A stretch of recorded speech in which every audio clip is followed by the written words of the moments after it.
Елбасының ұлағатта өткенін баяндайтын көшпелі көрменің тұсауы өткен жылы Алматыда кесілген болатын. 2 айдың ішінде құнды жәдігерлерді 70 мыңға жуық алматылық тамашалаған. Жыл басында ауқымды жоба шымкенттіктердің назарына ұсынылды. Яғни осы арқылы оңтүстік елдегі мәдениеттің қайнар ошағы, салт сананы ұстанған өңір екенін танытты. Оңтүстік Қазақстанның еліміздің әлеуметтік және экономикалық өміріндегі рөлінің өте үлкен екендігін бірінші кезекте еске алғандығымыз. Екіншіден, бұл өңір халқымыздың мәдениеті менен салт дәстүрінің кеніші, ана тіліміздің, ұлттық құндылықтарымыздың қаймағы бұзылмаған нағыз ордасы. Елордадан келген қонақтарға қоғам қайраткерлері мен облыс қала басшылары құрметтерін көрсетті. Оларға оңтүстікте жарық көрген елбасы жолы кітабы тарту етілді.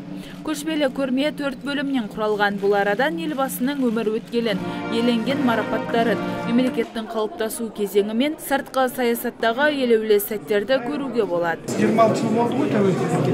Сол кездегі елбасының кез келген сөйлеген сөзі мынаның ішінде тұр. Можно в бумажном варианте, можно аудио и можно видео.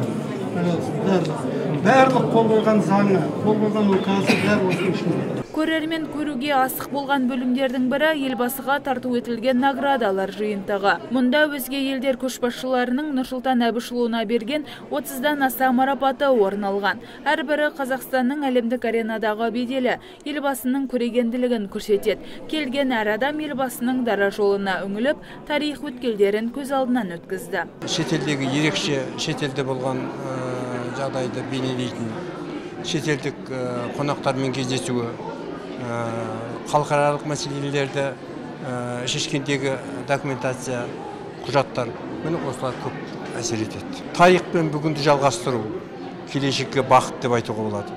Сондықтан өткеніңді бағаламай келешекке қарай алмайсың. Көрменің тақырыбы мен мақсаты біздің президентімізбен бірге жатқандықтан бұның әр саласы өзінше мағыналы. Көрмеге елбасыға тарту етілген Құран кітаптар да қойылған. Көшпелі көрме шымкенттіктерге 2 ай бойы ұсынылады.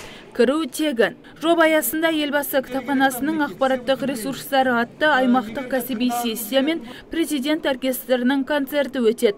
Сондай-ақ елді рухани байытар семинарлар ұйымдастырылмақ.